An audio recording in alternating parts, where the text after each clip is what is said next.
He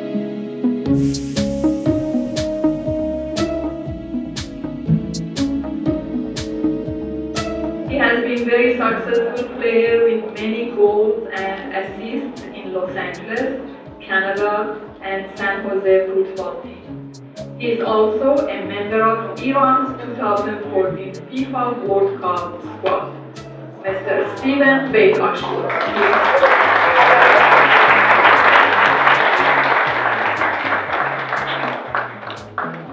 Our next guest is Ms. Morvarid Salehpour. Morvarid Salehpour is managing partner of Salehpour Legal Consulting, a law firm which specializes in handling a diverse range of complex legal matters, both in and outside the courtroom. She is experienced in negotiating a variety of contracts and legal agreements and handling cases from inception to trial and appeal. Ms. Morvarid Salehpour.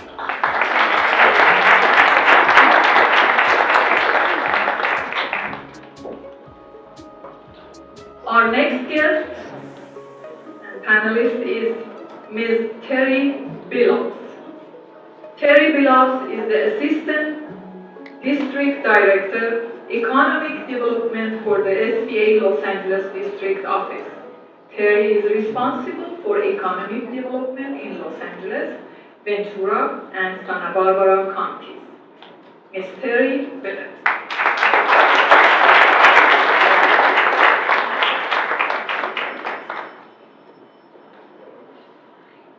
And our last but not least speaker, Ash Sobhe.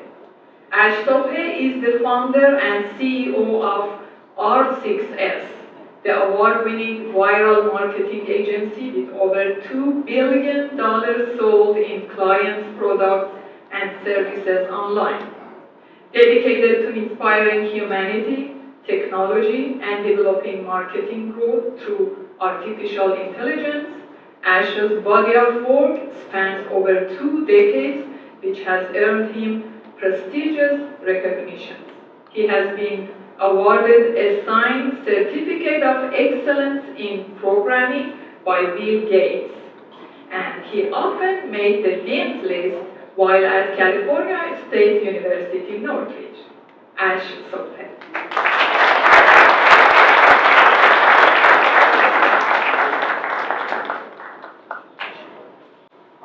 Hello, how's everyone doing? Good. My name is it not on? Can you guys hear me? There we go, now it's on. All right. Move this forward. My name is Steven Beitashour. I played for Iran national team at the 2014 World Cup. Can I see a hand? Who's a football fan over here? Soccer? Yeah. Team Ivy fans? Yes? Awesome. All right. Very good, very good. So I don't know if you guys have heard of Los Angeles Football Club yet. We are second year in the league in Major League Soccer. We're a professional team. I'm sure everyone knows who LA Galaxy are. Who's LA Galaxy fans? Just to see. Anyone? No? We want to be Los Angeles Football Club fans. So, who's Los Angeles Football Club fans? Yes, there we go. Great, great. So when Kane first asked me if I can come out, I was a little confused. I was like, well, what can I say over here? And he made a good point. He says, a lot of the things that you've done to get to where you're at, it applies in the real world and normal basic jobs. And so he asked me to make a little list, and we'll see the first one, which is preparation and what things that I learned in soccer that I can incorporate in life. And the first one that we see there is preparation. I think if people know me, they know that I prepare harder than anyone else on the team. And it's one of those things where it's pretty simple. You think practice, that's how you prepare, but it's so much more than just practice. Studying the opponent. I watch all the games. Right now there's a game going on between Cincinnati and Philadelphia. And a lot of people on my team don't even know that, but I have it recorded. I'm ready to go home and watch this game. And you think, why? Because you have to study your opponents, you have to know who you play. And people don't think preparation is so detail-oriented. Another way that I like to prepare, and I told Kane that I have to head home not only to watch that game, but I need to sleep and rest because we have training every day. So I have to go get a good meal in, eat healthy. I know Merdad back there, Matthew, his beautiful wife asked if I want a cookie, and I said, I can't eat a cookie, I'm sorry. Just because our body is our temple, and it's so important to eat healthy. Nutrition is such a big deal. Stay hydrated, a lot of water.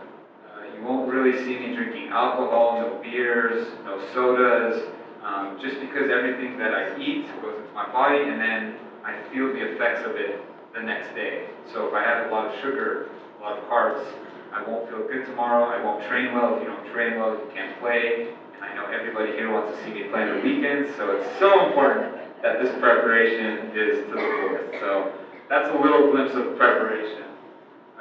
Next one that I decided was discipline.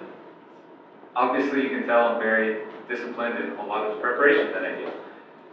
It's easy for people to say things, but just like in life, you have to be disciplined. And you know how many of my friends, how many coworkers, colleagues that they say they're going to go do things. They say they're going to go run that 3-4 miles. They say they're going to eat salad for lunch, but then you go look, they didn't run those 3-4 miles. They didn't have that salad for lunch. They had the cookies. And so discipline is so important. It's something that's so difficult, but I take pride in it. And it started since I was a young kid. I think around middle school, high school, I completely stopped having sodas. So no sodas, no extra sugar, no extra caffeine. And that's when I slowly started to really realize how important nutrition was. And another thing that I'm very disciplined with, obviously I mentioned earlier, was eating healthy, but also exercising. Quick little story, when I went to college at San Diego State University, not too far from here, there were 10 freshmen. 9 of them had scholarships. Guess who the one that didn't have a scholarship was? Right here. 9 of those guys aren't playing professionally. I'm the only one. I always tell people that story because when they were all going partying at a party school, San Diego State, I was in the gym at 8, 9 o'clock at night and trying to get better and trying to take their spots. And so something like that, I always tell people the story, and it's something that I take pride in. The next one, hard work, and you'll notice all these kind of go hand in hand. People think, oh, you're a professional soccer player, lucky. There's a little bit of luck, but there's also a lot of hard work, which I'm sure everyone here knows about. If you want to get to where you want to go, you have to have preparation, you have to have discipline, but you also have a lot. You have to have a lot of hard work.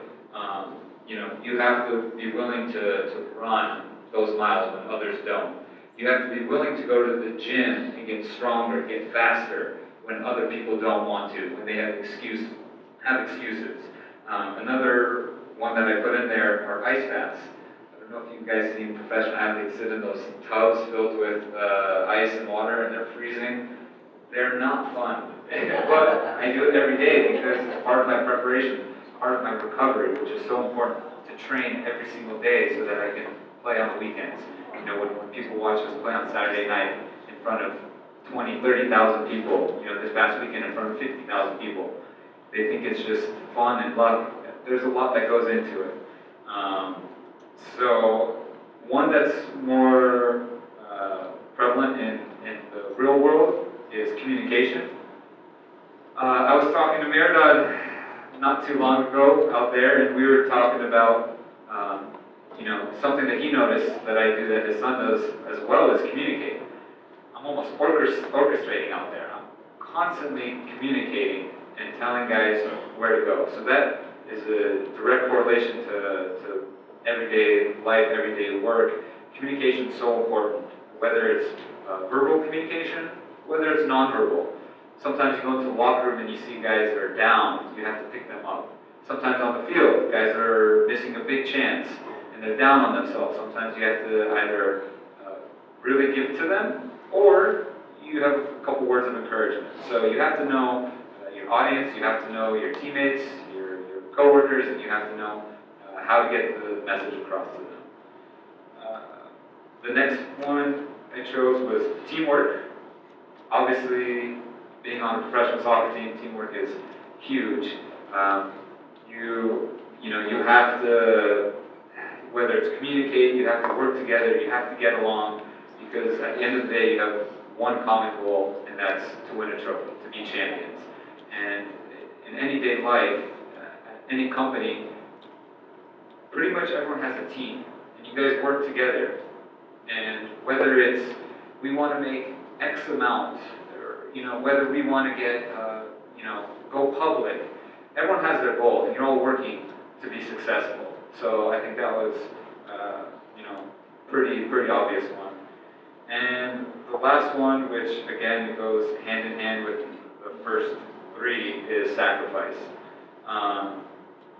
There's so much sacrifice that I put throughout my career, and I continue to put. I remember growing up, and people will go, "Oh, Steven's not cool. He's not coming out with us to go drink and go party." Well, for me, my love, my passion was always playing soccer. So I knew that, I had to miss some of the weekends and some of these parties, and I had to go to the gym. I had to get stronger. I couldn't go to McDonald's and go to Burger King and In-N-Out and Pizza Hut and all these fast food restaurants. They sound great. They sound delicious. I had them when I was young. They are amazing, but I can't do that anymore. And that's some of the sacrifice that I've enjoyed taking. It's not like it's punishment for me. The only sacrifice that I'm sad about is when my cousins, when my best friends get married on the weekends and I can't go because I had the game. One of the first sacrifices that I realized was my rookie year in 2010. I graduated. It was a big deal. I was ready to go walk, get the diploma, but we were playing in Seattle that same day. So we were playing in front of 67,000 people, and I was like, you know what? As much as I wanted to walk on that stage in front of a few thousand people and get the diploma, this is way better. So those are my list, and I want to thank you guys. Thank KIRN for hosting, Kane for inviting me, and for you guys for listening. Thank you. So those are fun days. It's typically pasta with some chicken breast and some vegetables, whether it's zucchini, asparagus, broccoli. That's my go-to meals. Yeah. We have a microphone, so raise your hand if you have questions.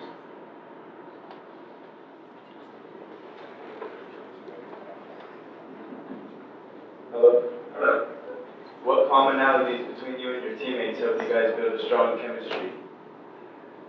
The beauty about that is our team is so diverse, and you would think we wouldn't have too many commonalities.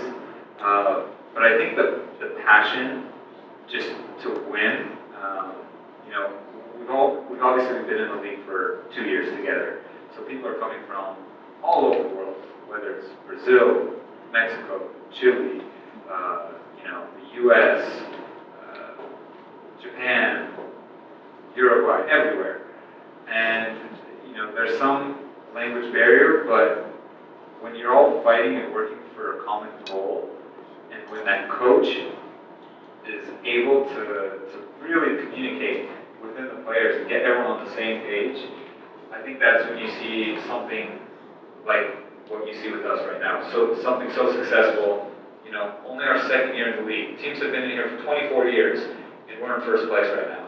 So, I think you have to give credit to the organization. Obviously, we have an unbelievable organization with the coach, Bob Bradley. He coached the United States men's national team, and did such a great job in 2 short years, not even a year and a half. We're in first place, so hopefully at the end of the year we'll hold the trophy. I think we have one back there, and then we'll go there. Thank you for being here. Question: how do you deal with frustration of it. How do you deal with frustration, having a bad day or a bad game? That's number one. Number two, sitting on a sideline. I've never seen you sitting on a sideline. You always play, thank you. But if any, how do you deal with that? Waiting for the time to get in, and how does that affect your mind and the state of your mind at the time when you're ready to go in? Yeah. So for frustration, typically the only time I get frustrated is when I don't play. Unfortunately, that doesn't happen often because of the list that I gave you, the sacrifice, the dedication, hard work, teamwork, all that stuff. But last weekend, I didn't play because I was injured. So that's when I'm most frustrated. But I try to talk to people. I try to essentially reassure myself that everything will be fine, the injury will go away. You just have to trust the process and continue to do the things that got you to where you're at, and you'll be okay. So fortunately, I'm back on the path to playing this weekend. So that's how. And then the second part of your question was the mental state. You just answered the second one actually. Ah. Back to mental state. When you're sitting as a soccer player, when you sit out, Yeah. your body gets a little bit relaxed. Yeah. Not the last season when we had the last game before we shut down. Yeah. When it rained and we had a little incident, how do you take that time to manage your head and come back to the game and follow? Yeah. So that's definitely a tough part, and that's where, again, on the list that I mentioned, communication is key. Because you have to talk to your teammates, they have to talk to you, and you have to listen. And, people forget that communication is a two-way street. You have to, whether it's verbal messages that you're giving, or whether someone's speaking, you have to listen. And so, anytime something like that happens, I think the rain game, is that the one you're talking about against Houston? That was really cool. For you guys, if you don't know, we played Houston last year, sold out crowd, 22,000 people. It was a great night, and all of a sudden thunderstorms came in. And you don't get those in LA. And so there was a 2-hour delay. So we're sitting in the locker room, a lot of people are stretching, some people are riding the bike, but you don't know how long the delay is going to be. So something like that is very difficult to be engaged for that long. You don't know if it's going to be 30 minutes, an hour and a half, but it ended up being 2 hours. And so that was pretty difficult. So the whole time we're just talking to each other. Some people are on their phone, some people are, put blindfolds on, a towel over their head, and just take a nap and relax. So whatever is your method, I think me personally, I was just trying to stay loose. I was on a foam roller rolling out, making sure my muscles didn't tighten up. But yeah, that's kind of what you do and how you get back into the game. Yes, two parts. How long or what age typically does the span of a professional athlete in football go? And then the second part is, where do you see yourself at that time, like parlaying that kind of passion into what field? Yeah. What profession? So typically, I'll just stick with football. We play around. We start being professional from around 18, and if you have a really good career, if you're constantly improving, constantly a starter, you haven't had many injuries, you can play to 35. But I think for athletes in general, the lifespan expectancy of professional athletes is about 3 years. People look at like Peyton Manning, he played for 18 years or something. They're like, oh, that must be the average. No, a lot of people, they're fortunate enough to get in, but they don't have what it takes, the sacrifice, the discipline, all that hard work. They don't have what it takes to keep going, and unfortunately some people are unlucky with injuries. A lot of people get injured and, they can't rebound from it. Or you get injured and someone takes your spot. So it's a cruel system and it's part of the business, but that's just how it works. And as far as your second question, what I would do afterwards, so I went to school, I got my degree in communication. communication, actually. And, you know, it was one of those things where I had a chance of going professional in Belgium when I was 20 years old. But, you know, my dad was an electrical engineer, he worked at Apple, and he made sure that I came back and got my degree because he said if you get injured, someone can take away your professional career. But that degree, that piece of paper, no one can ever take that away from you. So, you know, I love my dad, I listened to his advice. I probably could have made a lot more money playing in Europe, but it's okay. That degree is always there, so it's setting me up for life after soccer, after football. So I've obviously left my options open, whether broadcasting, you know, right now I'm hosting a hit show, Beta Time, it's with Los Angeles Football Club. You know, I started a podcast with one of my teammates. They're just little side things that I'm doing. It's nothing that that's saying I'm ready to retire. I still want to play a good 4 or 5 more years if I'm fortunate with injuries and staying healthy and all that. You know, a lot of people say you can do coaching, or I'm big on strength and conditioning and exercise. So I wouldn't mind just going to get my degree for that. It's pretty quick a year, so I'm open to it. I'm not saying one thing or the other. It's more of, you know, when the time comes, what kind of opportunities present themselves. Thank you for all the questions and thank you for all the answers.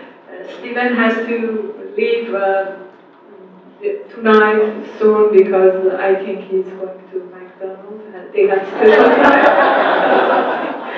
But thank you so much for your time. Thanks for having me, guys. I appreciate it. Have a great day.